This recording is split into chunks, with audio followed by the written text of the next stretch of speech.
अस्सलाम वालेकुम वरहमतुल्लाहि वबरकातुहू। Welcome to our Hindi class.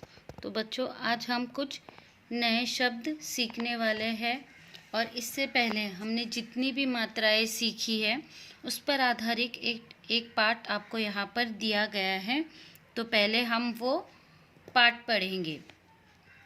किसी जंगल में एक खोखो बंदर, चींची चूहा और गुटरगू कबूतर साथ साथ रहते थे। तो एक जंगल में कौन कौन रहता था?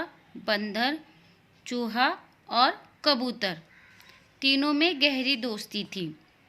तीनों का घर एक ही वृक्ष पर था। देखिए, यहाँ पर एक वृक्ष बताया गया है। तीनों का घर उसी वृक्ष पर था, उसी पेड़ पर था। बंदर पेड़ की डाल पर रहता था। कबूतर ने भी दूसरी डाल पर अपना घोंसला बना रखा था, जबकि चूहा पेड़ की जड़ में बने बिल में रहता था। देखिए, इस चित्र में बताया गया है, एक डाल पर बंदर रहता था, एक डाल पर कबूतर और नीचे एक पेड़ के बिल में चूहा रहता था। एक दिन कबूतर जंगल में दाना खोजने के लिए निकला। रास्ते में एक शिकारी ने अपना जाल बिछा रखा था। कबूतर दाने के लालच में शिकारी की बिछाए जाल में फंस गया। तो एक दिन कबूतर जो है वो खाने की तलाश में जंगल में निकला, तो एक शिकारी ने उसे पकड़ लिया। वो शिकारी के जाल में आकर वो पकड़ा गया। दूसरी तरफ जब बहुत देर तक कबूतर नहीं लौटा तो बंदर व चूहे को चिंता हुई। बंदर ने चूहे से बोला, बहुत देर हो गई है गुटरगू, अभी तक नहीं आया। चूहा बोला, हाँ, जाओ तुम देख कर आओ, कहीं वह किसी मुसीबत में ना हो। बंदर कबूतर को ढूंढने निकल गया। तो जब बहुत देर हो गई, कबूतर घर लौटा नहीं, तो चूहा और बंदर एक दूसरे से बोलने लगे कि अरे बहुत देर हो गई है, अभी तक गुटरगू यानी कबूतर क्यों नहीं आया। तो बंदर उसको ढूंढने के लिए निकल गया। कुछ दूरी पर बंदर ने कबूतर को जाल में फंसा देखा। कुछ देर तक उसे कोई उपाय नहीं सूझा। तो बंदर ने क्या देखा कि कबूतर एक जाल में फंसा हुआ है। अचानक वह जोर जोर से चिल्लाने लगा।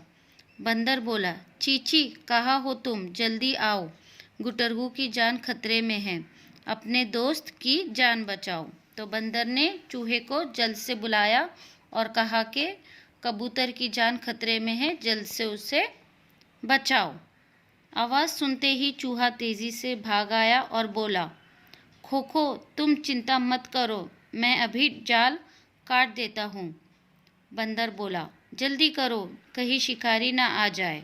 तो चूहे ने क्या कहा बंदर से, अरे तुम फिक्र मत करो, मैं जल्दी से जाल कुतर देता हूँ।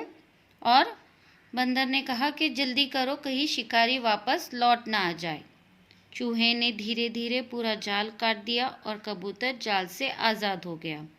कबूतर ने बंदर और चूहे को धन्यवाद दिया, फिर साथ मिलकर तीनों घर की ओर चल दिए।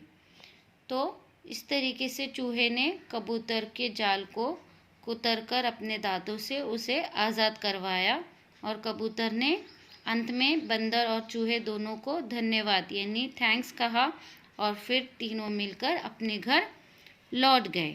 उसके बाद यहाँ पर देखिए, आप लोगों को उसी पार्ट्स पर आधारित यहाँ पर आप लोगों को सही गलत पूछा गया है। तो आप लोगों को इन वाक्यों को पढ़ना है और कोशिश करनी है कि सही और गलत का आप चिन्ह लगा सकें।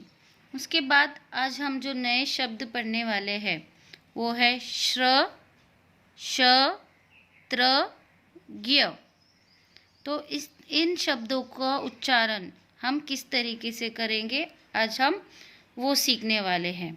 जैसे पहला शब्द है श, म को आ की मात्रा माँ, क्षमा। प, श को दूसरी की मात्रा शी, पक्षी। त्र, इस शब्द को क्या कहते हैं? त्र। त्र को पहली की मात्रा त्रि, श को बड़ी ऊ की मात्रा शू, ल, त्रिशूल। प, त्र, पत्र। य, इस शब्द को कहते हैं ज्ञ, यज्ञ।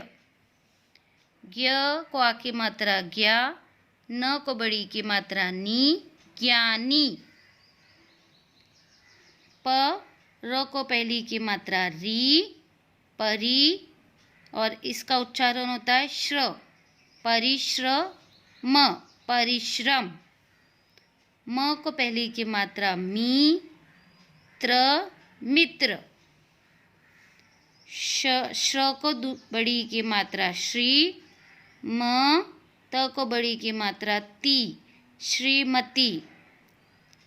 श्र को बड़ी की मात्रा श्री, म को आ की मात्रा माँ, न, श्रीमान। तो इस तरीके से आज हमने जो नए शब्द पढ़े हैं श्र, श, त्र, ज्ञ। तो अभी मैंने जिस तरीके से वर्णों को अलग अलग करके शब्द पढ़े हैं उस तरीके से आप लोगों को भी पढ़ने की कोशिश करनी है। इसी पे आधारित आप लोगों को यहाँ पर एक छोटा सा पाठ दिया गया है। श्रवण पहली कक्षा का छात्र है।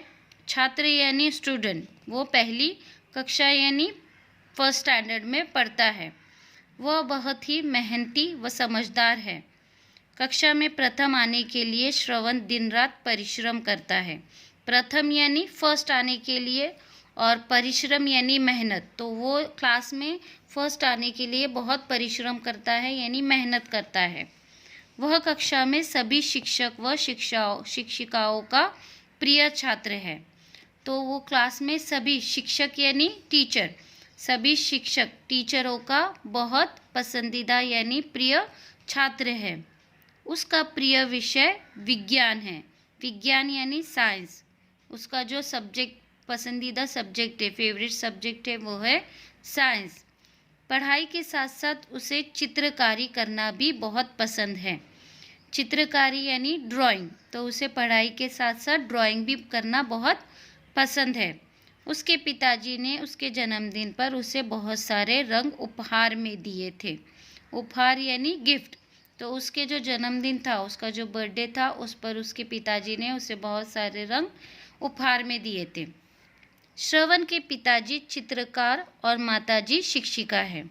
तो श्रवण के पिताजी यानी फादर कौन है? चित्रकार, आर्टिस्ट है, और माताजी शिक्षिका यानी टीचर है। श्रवण के माता पिता उसकी हर ज़रूरत का ख्याल रखते हैं। तो बच्चों, आप लोगों को ये पाठ भी अच्छे से पढ़ना है। उसी पे आधारित यहाँ पर देखिए आप लोगों को चित्र दिए गए हैं। आप लोगों को चित्र पहचान कर उनके नाम लिखने हैं। तो ये पहला चित्र किसका है? चित्रकार। दूसरा शिक्षिका। तीसरा छात्र। उसके बाद ना ओपन योर वर्कबुक भाग 2। यहाँ पर पेज नंबर 14 पर आप लोगों को श्रवण की कक्षा जो अभी हमने पाठ पढ़ा उसी पर आधारित यहाँ पर आप लोगों को प्रश्न दिए गए हैं। आप लोगों को पाठ अच्छे से पढ़ना है और इन प्रश्नों के उत्तर आप लोगों को ढूंढने हैं। उसके बाद नेक्स्ट यहाँ पर आप लोगों को वाक्य पूरे करो। उसी पाठ पर आधारित यहाँ पर आप लोगों को वाक्य पूरे करने की कोशिश करना है। उसके बाद यहाँ पर आप लोगों को ऊपर ये कुछ वर्ण दिए गए हैं। आप लोगों को सही वर्ण लगाकर शब्द पूरा करना है। जैसे पहला पत्र, पत्र। यहाँ पर श्रवण, त्रिदेव, इस तरीके से कक्षा, इस तरीके से आप लोगों को इन वर्णों की सहायता से शब्दों को आप लोगों को पूरा करना है। उसके बाद यहाँ पर आप लोगों को जोड़ियाँ लगानी है। सही चित्र से आप लोगों को सही शब्द को मिलाकर जोड़ियाँ बनानी है। ठीक है। उसके बाद यहाँ पर आप लोगों को एक पज़ल दिया गया है। आप लोगों को चित्र देखना है और इस पज़ल को सॉल्व आउट करना है पहेली को। जैसे परिश्रम, श्रवण, आश्रम, श्रमिक, कक्षा। इस तरीके से आप लोगों को इस पहेली को हल करना है। तो बच्चों, do your homework on time. इंशाल्लाह we will meet in the next class. अल्लाह हाफिज़। अस्सलाम वालेकुम व रहमतुल्लाहि व बरकातुहू।